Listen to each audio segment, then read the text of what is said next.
ब्रह्मांड का अंत कैसे होगा? हमारा ये ब्रह्मांड आखिर कब तक रहेगा? इसका अंत कब और कैसे होगा? शायद ये दुनिया का सबसे बड़ा प्रश्न है। आप में से हर कोई जानना चाहता होगा कि कुछ सालों बाद हमारे इस ब्रह्मांड की परिस्थिति क्या होने वाली है। हम यहाँ आपको कुछ साल आगे नहीं ले जाएंगे, कुछ 100 साल, 1000 साल या लाख साल, यहाँ तक कि 10 लाख साल नहीं, बल्कि मिलकर चलते हैं 10 के आगे 330 साल के अंदर चलते हैं, खरबों साल आगे। एक्चुअली वैज्ञानिकों का प्रेडिक्शन यानी भविष्यवाणी से ये पता चला है कि ये सब एस्टिमेट्स हैं, हालांकि ये कुछ और भी हो सकता है। ये जो पता चला है ये बहुत मजेदार है। तो चलिए मेरे साथ इस अद्भुत सफर में जो आपको ब्रह्मांड के बाहर ले चलेगी। आज से 100 साल यानी 1 अरब साल बाद, जी हाँ, हम लोग 100 करोड़ साल आगे आ गए हैं। हमारी दुनिया बहुत एडवांस हो चुकी है। सूरज 21वीं सदी में जितना गर्म था, जैसा आसमान में दिखता था, वो उससे 10% ज्यादा चमकीला हो चुका है, जिसके चलते धरती पर गर्मी बहुत बढ़ चुकी है। नासा की एक रिपोर्ट के हिसाब से 21वीं सदी में धरती का औसतन तापमान 14.5 डिग्री सेल्सियस था और अब सूरज का तापमान बढ़ने के चलते धरती का औसतन तापमान बुपिंग 50 डिग्री सेल्सियस हो चुका है। और इस चीज की वार्निंग 21वीं सदी के लोगों को दी गई थी। पोल्यूशन के चलते होने वाला है ये, पर इंसानों की लापरवाही के चलते ओजोन लेयर पूरी तरह से गायब हो चुका है। आज से करीब 200 करोड़ यानी 2 अरब साल बाद 100 करोड़ साल बीत चुके हैं। अब धरती का तापमान और भी बढ़ चुका है। इतनी गर्मी के चलते धीरे धीरे सारे समुद्र और नदियां भी सूखी हो गई हैं। इस समय अब बढ़ती गर्मी के चलते धरती से धीरे धीरे जीवन खत्म होने लगा है और इंसान नामक जीव जो धरती पर कभी रहते थे, वो अभी अभी सूरज के प्रकोप के चलते डायनासोर की तरह विलुप्त हो चुके हैं। टूटे हुए बिल्डिंग्स और सिर्फ यादें ही बची हुई हैं। सिर्फ कुछ जीव बचे हुए हैं, वो भी धीरे धीरे मर रहे हैं। कुछ एकाध लकी बचे हुए हैं। अमीर लोग मंगल ग्रह पर चले गए हैं क्योंकि वहाँ सूरज का ताप धरती के मुकाबले थोड़ा कम है। पर कुछ 1000 साल के अंदर ही सूरज का ताप इतना बढ़ गया है कि मंगल भी रहने लायक नहीं है। अब इंसान भी कहीं जा भी नहीं सकता, कुछ कर भी नहीं सकता। इसलिए इंसान नामक प्रजाति अब लुप्त हो चुका है, एक इतिहास बन चुका है। इस समय अब कोई भी इंसान इस ब्रह्मांड में मौजूद नहीं है। आज से 400 करोड़ यानी 4 अरब साल बाद आकाश गंगा का पड़ोसी, उसका नाम एंड्रोमेडा, उसने हमारे मिल्की वे को अपने तरफ लांग लिया है। बहुत पहले जब इंसान जिंदा थे यानी 21वीं सदी में, ये एंड्रोमेडा गैलेक्सी करीब 250 करोड़ प्रकाश वर्ष दूर था मिल्की वे से। पर अभी ये आपस में कोलाइड करने जा रहा है और अब तपती हुई वीरान पहाड़ों से भरी धरती का आसमान, वीरान पहाड़ों से भरी धरती से आसमान कुछ ऐसा दिख रहा है, एक बड़ा सा एंड्रोमेडा आकाश गंगा जो करीब आ रहा है। आखिर में जाकर 2 गैलेक्सी का टक्कर हो चुका है। मिल्की वे और एंड्रोमेडा दोनों मिलकर एक बड़ा गैलेक्सी बन गया है, एक सुपर गैलेक्सी जिसका कोई नाम नहीं होगा क्योंकि इंसान नामक प्रजाति कुछ नाम लेते थे, वो अब लुप्त हो चुके हैं और अब इसे देखने वाला कोई नहीं होगा। आज से 500 करोड़ यानी 5 अरब साल बाद गैलेक्सी के टक्कर के चलते हमारे सौर मंडल पर कोई प्रभाव नहीं पड़ा। सौर मंडल मिल्की वे के बहुत अंदर की तरफ है। इससे बचने के बाद भी हमारा सौर मंडल खत्म होने वाला है। सौर मंडल अपने जीवन के आखिरी सालों में है क्योंकि सौर मंडल को मेंटेन रखने वाला हमारा सूरज का आउट ऑफ फ्यूल होना शुरू हो गया है। धीरे धीरे इसकी सारी ऊर्जा खत्म होती जा रही है। जब इंसान जीते थे 21वीं सदी में, तब जितना साइज था उससे करीब 200 गुना बड़ा हो चुका है और धीरे धीरे और बढ़ता जा रहा है। ये एक रेड डॉट बन चुका है। अब सूरज धरती से कुछ ऐसा दिख रहा है, बेबस लाल बड़ा सा मरता हुआ सूरज, और इसे भी देखने वाला कोई नहीं होगा। अब इस समय सौर मंडल से देखें तो सूरज का साइज और भी बढ़ता जा रहा है। सौर मंडल का पहला ग्रह यानी बुध ग्रह को निकल चुका है। सौर मंडल में 8 नहीं बल्कि 7 ग्रह हैं। अब सूरज एक एक ग्रहों को निगलता जा रहा है। सबसे पहले मरकुरी को निगला, वीनस को भी, फिर धरती नामक ग्रह को निगल गया है जिस पर कभी इंसान नामक प्राणी हुआ करते थे।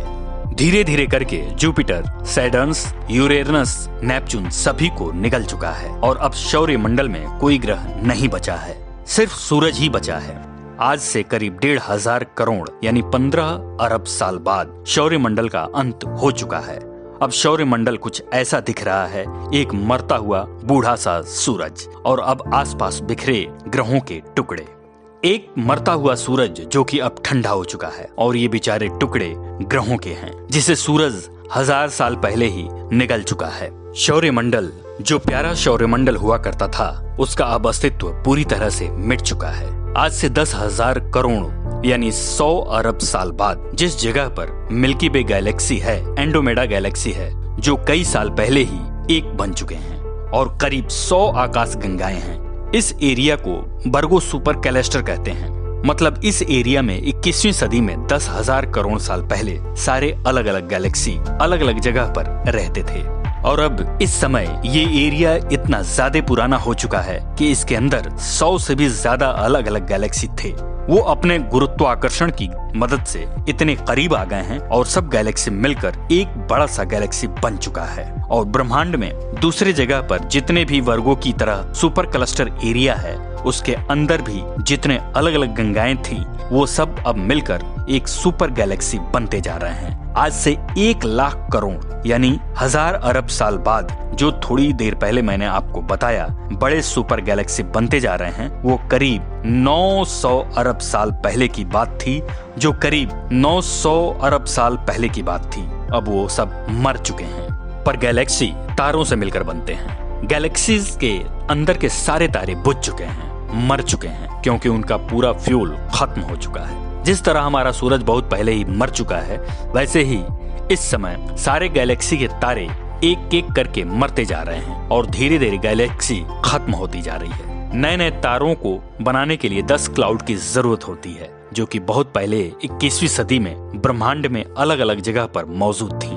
अब इस ब्रह्मांड में कोई भी डस्ट नहीं बचा है जिससे तारे बन पाएं। पूरे ब्रह्मांड में कोई भी नया तारा नहीं बन पा रहा है। ब्रह्मांड में अब कोई गैलेक्सी नहीं दिख रहा है और आज से करीब 2 लाख करोड़ यानी 2000 अरब साल बाद, जैसा कि आपको एक फैक्ट पता होगा कि ये ब्रह्मांड एक्सपेंडेड हो रहा है और ये एक्सपेंशन की गति बढ़ते जा रही है। पर अभी 2 लाख करोड़ साल बाद ये स्पीड लाखों गुना बढ़ गई है। ब्रह्मांड में कोई गैलेक्सी तो नहीं है, पर टूटे हुए कुछ अवशेष बचे हुए हैं। पर ब्रह्मांड के चलते वो भी एक दूसरे से दूर होते जा रहे हैं। उनके बीच का गैप बढ़ता जा रहा है, क्योंकि ये ब्रह्मांड हद से ज्यादा बढ़ता जा रहा है। आज से 20 लाख करोड़ यानी 20,000 अरब साल बाद इस मरते हुए ब्रह्मांड के बीच अभी भी ब्रह्मांड के पास 10 तारे बचे हुए हैं। एंड ऑफ कोर्स अंतरिक्ष के वो दानव जिसे ब्लैक होल कहते हैं, इस ब्रह्मांड के राजा बन चुके हैं।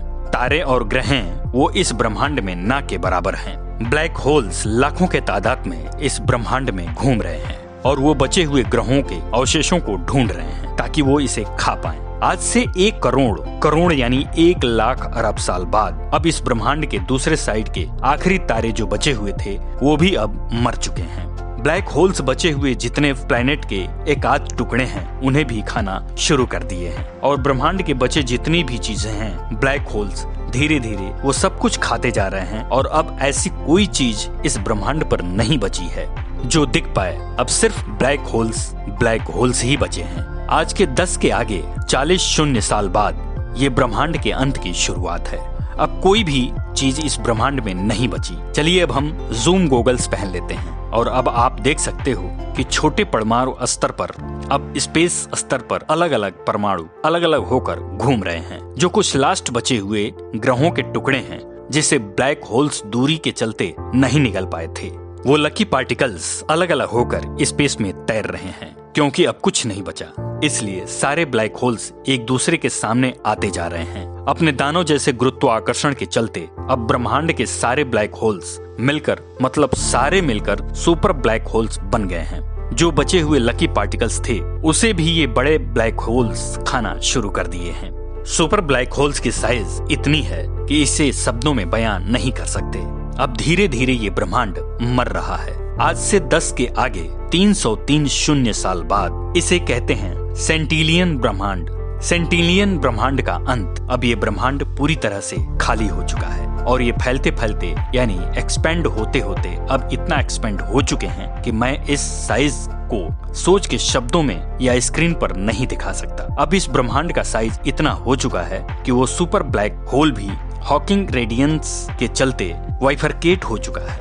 मतलब वो ब्लैक होल्स सब कुछ को मार रहे थे, अब वो खुद मर रहे हैं। अब कुछ सालों के अंतराल में ही वो एक बचा हुआ ही ब्लैक होल्स भी गायब हो चुका है और अब वो अल्टीमेट पॉइंट आ चुका है। वहाँ पर कोई इलेक्ट्रॉन या प्रोटॉन, न्यूट्रॉन नहीं और ना ही कोई ग्रह, ना ही तारा और यहाँ तक कि ना ही कोई ब्लैक होल्स मौजूद है। ब्रह्मांड में कुछ भी नहीं बचा। ये ब्रह्मांड अब खत्म हो चुका है और इस समय कुछ भी मौजूद नहीं है। यहाँ तक कुछ भी मतलब कुछ भी नहीं है, केवल स्पेस और स्पेस ही बचा हुआ है। अगर आपको स्पेस के बारे में या ब्रह्मांड के बारे में जानकारी ठीक लगी हो तो हमें कमेंट्स में जरूर बताएं और हमारे डिस्कवरी चैनल को लाइक शेयर जरूर करें। धन्यवाद।